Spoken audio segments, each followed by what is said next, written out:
I was jolted awake by the guttural roar of an orc and the thunderous crash of something heavy hitting metal. Dawn breaks violently and far too early in an orc war camp. There is no gentle sunrise here, no crowing of a rooster. Just the ear-splitting racket of greenkins brawling over breakfast. My heart pounded in my chest as I snapped to consciousness, adrenaline surging before my eyes even opened fully. Lying on a pile of filthy rags that served as my bed, I instinctively curled up tighter, bracing for whatever fresh horror the morning would bring. A ragged canvas leaned overhead, barely shielding me from the oily smoke already belching from orc campfires. The air reeked of burned fungus, unwashed orc, and the metallic tang of dried blood. I had learned that in this camp, you wake up fast or you do not wake up at all. Sure enough, an impatient boot, steel-capped and the size of a small boulder, slammed into the makeshift cage where I was kept at night. The whole structure rattled and I bit back a yelp. Showing fear only encourages them. Through the slats, a red-eyed orc knob glowered at me, his skin a sickly mottled green under the morning light, crisscrossed with scars and fresh bruises from last night's brawl. "Get up, you lazy runt," he snarled in a voice like grinding rocks. Spittle hit my face. I scrambled upright at once, muscles protesting after a night spent on cold mud and stone. Another day began in the nightmare. As I crawled out, I kept my head down and my hands visible. Any sudden move might spook an orc into lashing out. The camp was coming alive in its typical chaotic fashion. Orcs were everywhere, dozens of hulking brutes milling about or charging from one spot to another with no rhyme or reason apparent to anyone but them. Immediately to my left, 2 orc boys were wrestling in the dirt over what looked like a squirming sack, probably breakfast squigs. They howled and cursed at each other in their brutish tongue, sounding more like angry beasts than sentient beings.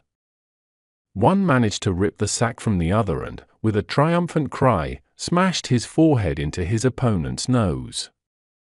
There was a crunch, a spurt of dark blood, and the loser was sent reeling. The winner roared with laughter, even as he toppled through a stack of scrap metal. Violence was the orc version of morning calisthenics. A broken nose was just a friendly greeting. I skittered past the brawling pair, careful not to draw attention. The ground underfoot was a churned mess of mud, old bones, and shell casings. The rising sun, a dim red orb struggling through the perpetual haze of smoke, illuminated the detritus of last night's revels, charred remains of squigs, puddles of what I prayed was just spilled fungus beer. A buzzing cloud of flies rose as an orc kicked aside a decaying human arm left from some gruesome game. I swallowed the bile in my throat and reminded myself not to react. Showing disgust here was like painting a target on your back. My first task was the same as every day: survive long enough to see the next. That usually started with doing whatever disgusting chore the orcs barked at me. I was a human slave, one of the few still alive. Why they had not killed me yet was a mystery. Maybe they kept me around for laughs, or maybe I was just useful enough not to smash to pulp. Either way, my life hung by a thread of orc whim, and that thread could snap any second. A splitting horn sounded from the center of camp, a deep bellow from a hollowed-out beast horn amplified by crude metal speakers. It was the morning assembly call, as if these creatures could organize anything that's civilized. Still, the sound triggered a frenzy of activity. Dozens of orcs began lumbering toward the central clearing where a totem pole of scrap and skulls stood as a rally point. I shuffled along behind a group of grots, tiny sniveling greenkins even lower on the ladder than me, who scurried to avoid being trampled. One unfortunate grot was not quick enough and got booted high into the air by an irritated knob. The poor creature landed with a wet thump somewhere out of sight, and a chorus of raucous laughter erupted. I grimaced but kept moving. Better a grot than me. In the clearing, the orc mob gathered around their boss. The war boss, a giant even among orcs, stood atop a heap of scrap metal that served as his stage. He was a mountain of muscle and crude cyborg augmentations, one beady red eye glaring out from a face covered in metal plates riveted directly into his thick skull. In one massive paw, he gripped a roaring chainsaw-like axe, a chain chopper, and in the other, a crude pistol nearly the size of a cannon. He raised the pistol and fired into the sky to quiet the crowd, because nothing got an orc's attention like random gunfire. The shot echoed, and gradually the rowdy mass settled down to a dull roar of grunts. I sidled toward the back, trying to be inconspicuous among the throng of grots and the few other human slaves dragged forward. My mouth was dry and my hands trembled, but I clasped them together to hide the shake. The war boss's single red bionic eye swept over the assembly like a searchlight. Even from yards away, I could feel his sheer presence, a predator among predators. My stomach knotted with fear that he would notice me, single me out. Instead, he began to speak, if you could call the avalanche of shouted threats and boast speaking. "Listen up, ya scabby gits," the war boss roared, his breath wafting over the crowd, stinking of raw meat and promethium. "Today's DA day. We get stuck in good and a proper. Wizard gonna stomp DA humies flat and take all DA shiny bits for ourselves. Wah!" At the mention of humies being stomped flat, I felt a chill despite the warm, smoky air. So the rumors were true. They were planning an attack. The specifics were lost in his crude speech, but the intent was clear: murder, mayhem, and a good fight. The crowd of orcs went wild. They pumped their fists, tusks bared in feral grins. A unified shout of "Wah!" rattled my bones. It was not just a war cry, it was like a psychic exclamation that rippled through the AIR.AS. The war boss continued his tirade. I took stock of the scene. Orc society was on full display. The biggest, meanest brute stood closest to the boss, pounding their chests or revving chains words. These were the knobs. Further out were the rank-and-file orc boys, bouncing on the balls of their feet, eager to kill something. Among them weaved a few oddball figures, mechs and pain boys. I spotted the camp's mech, recognizable by the array of tools and sparking contraptions on his back, probably mentally tuning up the ramshackle vehicles. Off to one side, the pain boy, an orc medic, though calling that butcher a medic was generous, was arguing with a one-armed orc about whether he needed to amputate more of the limb. The one-armed orc seemed oddly excited by the idea of a cybernetic replacement. Only in an orc camp would losing an arm be considered a lucky break. I did not dare move a muscle as the war boss's speech reached a climax. He grabbed a struggling shape from behind him, one of the other human prisoners, a man I recognized vaguely as a PDF trooper from a regiment that had been overrun. The poor soul was battered and wide-eyed with terror. Before any of us could blink, the war boss lifted him high and bellowed, "This there is what we do to humies." Then he brought the screaming man down over his knee with a sickening crack that echoed across the clearing. The scream cut off abruptly. I flinched, my nails digging into my palms to keep from crying out. The camp erupted into cheers as the war boss tossed the limp body aside like a broken ragdoll. I forced myself to stare straight ahead, jaw clenched so hard I tasted blood. That could have been me. That still might be me. The assembly broke up in a frenzy. Orcs rushed off to prepare for the promised carnage. Weapons needed checking, vehicles needed fueling, and personal grudges needed settling before the larger battle. In the chaotic dispersal, no one paid attention as I sidestepped away to avoid being crushed underfoot. The dust of the clearing was kicked up into a fog by so many heavy boots. I coughed, waved it away, and tried to steady my breathing. My mind raced. War was coming. If the Orks rolled out, what happened to me? Did they bring their slaves along as porters, or did they just kill us for sport first? Neither option was appealing. A sharp prod in my back jolted me from my thoughts. I yelped and twisted around to find a grot brandishing a pointed stick. "Move it, Hughie," it snapped in a reedy voice, black eyes glaring from under a comically oversized helmet scavenged from a human child's toy. It must have been sent to round up slaves for chores. Having no desire to get stabbed by a glorified goblin, I shuffled obediently where it herded me. The grot led me and two other miserable-looking humans toward the scrap piles on the east side of camp. The scrapyard was a sprawling heap of twisted metal wreckage, shattered plasteel panels, and junk of every description that the mech boy had deemed promising. It was also where cast-off body parts ended up, an arm here, a severed head there, mostly picked clean. The stench was overpowering. Rust, oil, and rot blended into a gut-churning perfume. Our task soon became clear. The mech boy was up on a tilted crane arm, cackling madly as he directed a crew of grots welding armor plates onto the side of an Ork war truck. The vehicle itself was parked haphazardly next to a stack of explosive barrels, a fact that sent a spike of fear through me. One stray spark and we would all be red mist. A couple of Ork boys stood nearby, arguing over whether painting the truck red now would make it go faster or if it would not count until it was moving. Ork logic was an enigma. "Red ones go faster," one insisted, jabbing a clawed finger at a dented fender.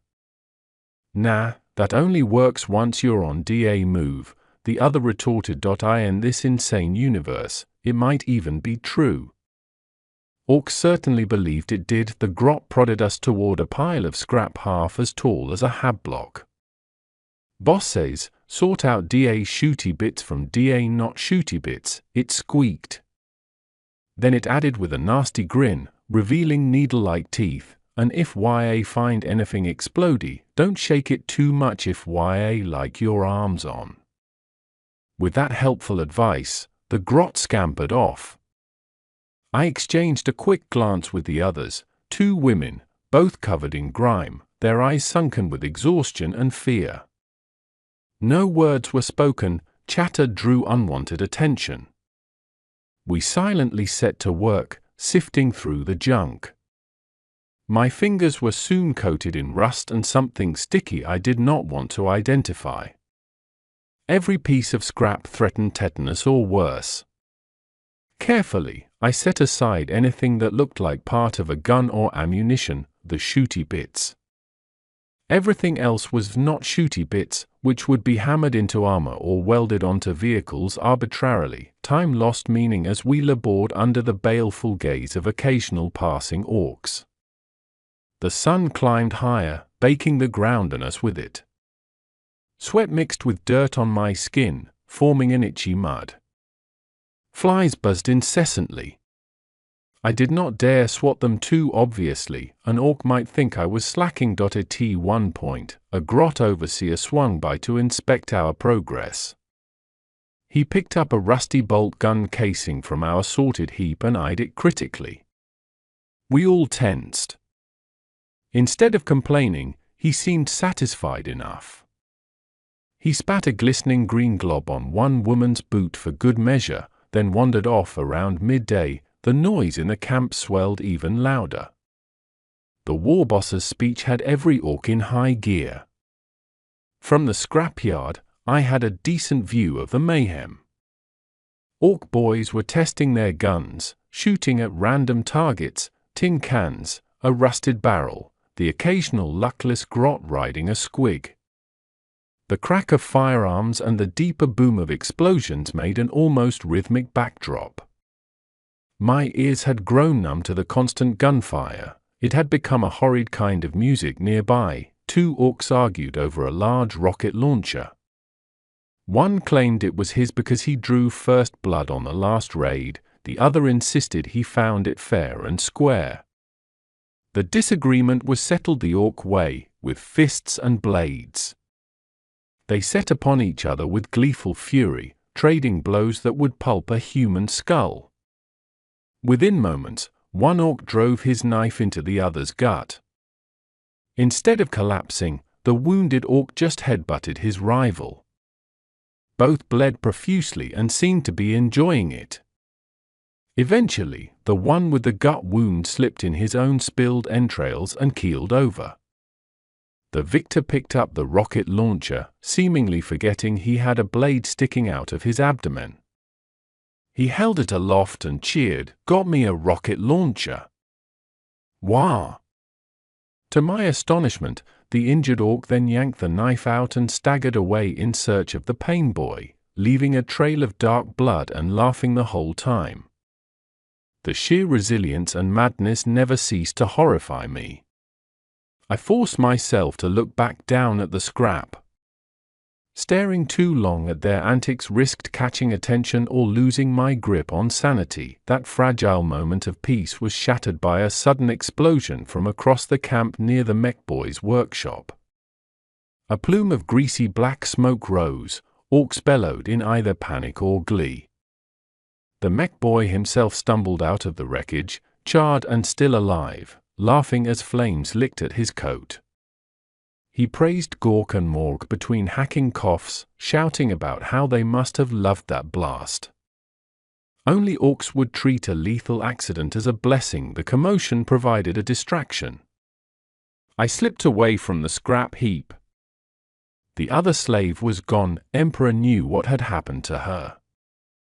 With no immediate taskmaster in sight, I edged backwards into the shadows behind a pile of twisted metal. My heart hammered. Skiving off work was a deadly gamble, but if I did not snatch moments to breathe, I would go insane or collapse. Hidden, I hunkered down and cautiously nibbled on a hard ration bar I had salvaged. It was bland and dry, but to me it tasted like a feast. I forced myself to eat slowly. As I chewed, I observed the camp's chaos. It was like watching an ant hill, if the ants were 6-foot green monsters that occasionally ate each other. Columns of black smoke marked where mechs tuned up war machines, big clanking tanks and trucks belching fumes, painted in garish colors with teeth and flames. Orcs congregated in mobs, comparing weapons and bragging. One group chanted a crude war song, "Smash em, bash em, break that line. Stomp em, crump em, zog em fine." It was an awful stomping rhythm punctuated by the thud of boots and random gunshots. I caught sight of a peculiar figure swaying amid a cluster of painted bone totems, the weird boy. Every war had one. An orc psyker channeling the collective battle fervor into bizarre psychic effects. This one was daubed in tribal glyphs, spittle flying from his lips as he muttered and screeched. The other orcs kept a wary distance, a rare show of caution. I had heard tales of weird boys melting enemy brains or making orcs even more berserk. Part of me wondered what it was like, not that I ever wanted to be close enough to find out. As I rested, I permitted myself one brief indulgence, remembering life before this. It was dangerous to dwell on memories, but sometimes I could not help it. I thought of my home hive city, grey and polluted as it was, but peaceful compared to this madness. I had been a nobody conscript in the Planetary Defense Force. I had a family somewhere in the lower Habs. Were they even alive now? Did they die when the Orks invaded? I would likely never know. The Orks had swept over our defenses in a tide of green and gunfire. I was knocked out by a shell blast, half buried in rubble. Maybe that was why they found me alive and decided I was a useful spare part. Useful? That was my entire existence now, a tool and a target. I clenched my jaw. If I allowed myself any hope, it was that the Imperial Guard might attack and wipe out this camp. But with my luck, they would simply bombard it to oblivion with me still inside. Perhaps that would be a mercy. I finished the meager ration, savoring every crumb. Gathering my wits, I knew I had to return before someone noticed I was missing. The penalty was summary execution or being thrown into a pit fight. Wiping sweat and grime from my brow, I steeled myself and crept out from behind the scrap pile. I did not get far before a harsh voice barked my way. "Oi! You!" I froze. An orc knob, one of the war boss's bigger thugs, beckoned me over with a curled finger the size of a sausage. He stood by a row of caged squigs, holding an enormous ladle dripping with blood and gristle. "Get over here, runt," he snarled. I shuffled over quickly, head bowed. The knob thrust the gore-coated ladle at my chest, nearly knocking me over. "Da squigs are starvin'. Feed 'em," he ordered, pointing at a crude trough along the line of cages.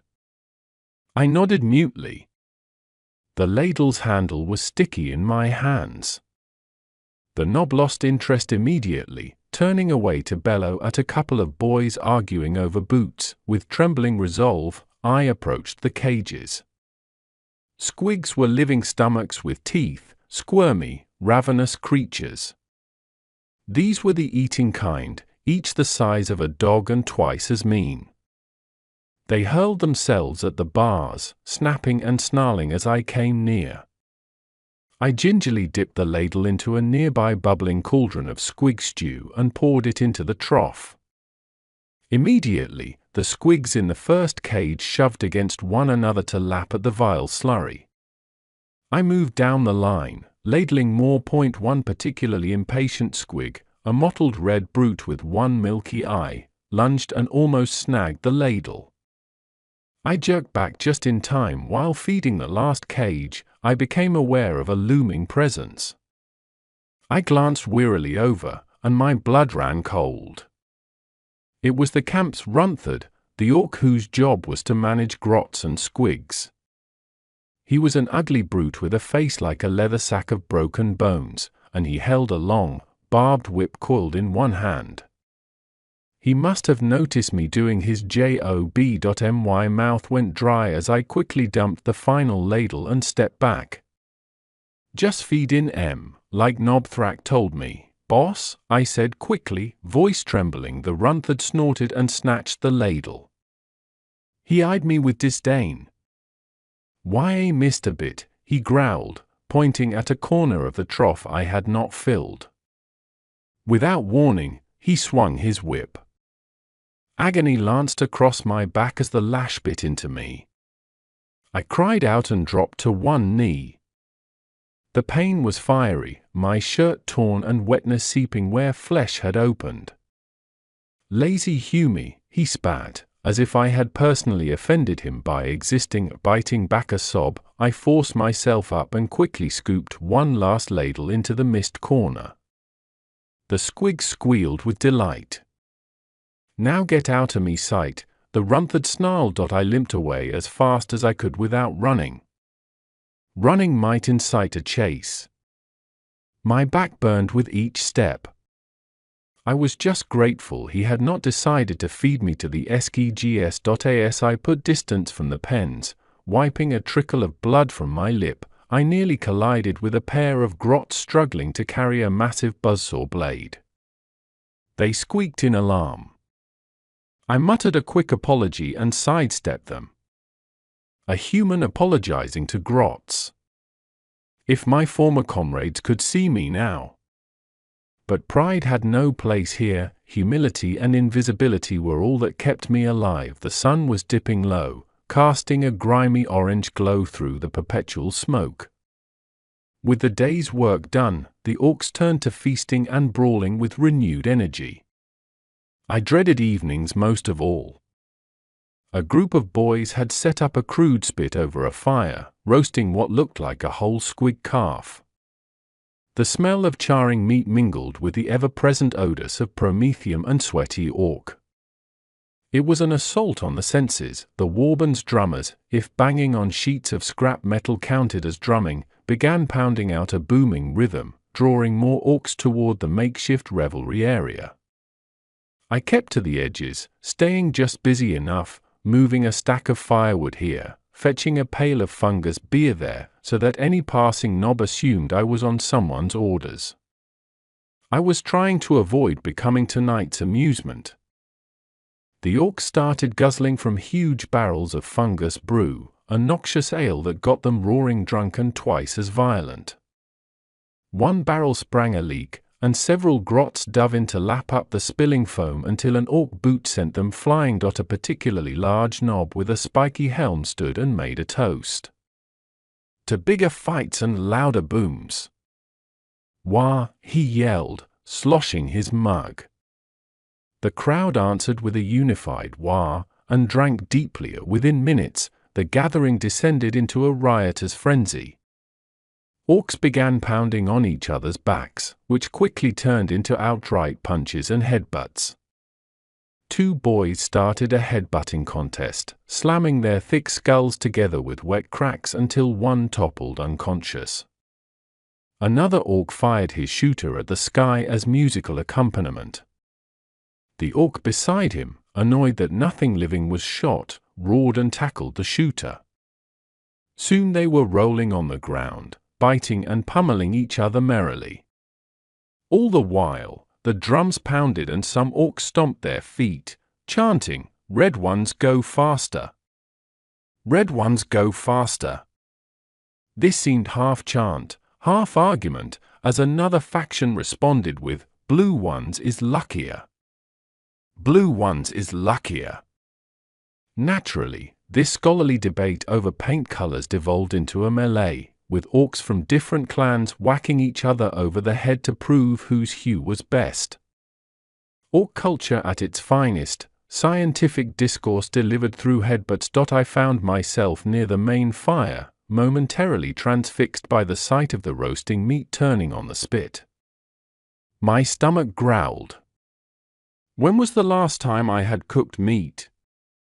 I caught myself edging forward without thinking, drawn by the smell, and forced myself to stop. Nothing was worth drawing an orc's attention. I took a few careful steps back into the shadows. Better to endure hunger than become tonight's entertainment. Eventually, exhaustion and drink began to slow the revelry. The chaos dimmed to a dull rumble as orcs toppled over or staggered off to pass out. Seizing the chance, I slipped away from the firelight and made my way toward the squalid corner where the remaining slaves huddled at night. The ground was cold and foul, but in the darkness I could curl up with a shred of safety, my presence hopefully forgotten. A sudden commotion near the far gate caught my attention. Raised voices. I lifted my head. It was not an alarm, more like an argument. In the dimness, I saw the silhouettes of two orc sentries, and between them, a smaller figure, a human. Curiosity got the better of me, and I inched closer, staying low. They had caught a man, one of the slaves who must have tried to escape under cover of night. I recognized his ragged outline. His name was Lauren, or something like that. He was new, captured only a week or two ago. The poor fool must have thought this was his chance. Now the two hulking orc guards dragged him back toward the center bonfire, making a spectacle of him.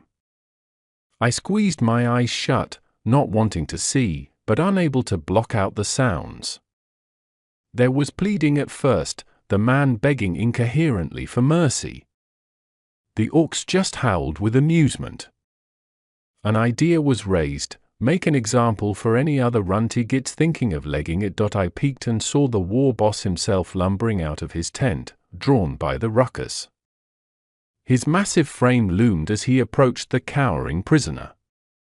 With a cruel grin, he announced a late-night entertainment. They staked the man down in front of the bonfire, tying his limbs to 4 posts. My blood ran cold. I had heard of this orc game. They called it squig tug. Even some of the drunken orcs roused to watch, forming a ring. A pair of cage doors were thrown open, and 2 lean, feral squigs were let out, each hungry and snapping. The handlers goaded them toward the tied man. One squig latched onto his left arm with powerful jaws. The other clamped onto his right. The man's scream was an unnatural, high-pitched wail that seemed to go on forever. The orcs cheered and placed bets, howling with laughter as the squigs started pulling. Blood sprayed into the dirt. I could not watch. I clapped my hands over my ears, tears streaming, trying to drown out the horrific wet ripping sounds and the man's shrieks. Finally, with a sickening tear, the squigs ripped his arms clean off. The crowd roared in delight. I curled into a ball, facing away, shaking uncontrollably. This was life in an orc camp. This was the nightmare that repeated every day, every night, only varying in the particular flavor of brutality. I could not even summon bile or anger at the poor fellow for trying to escape. Part of me envied him.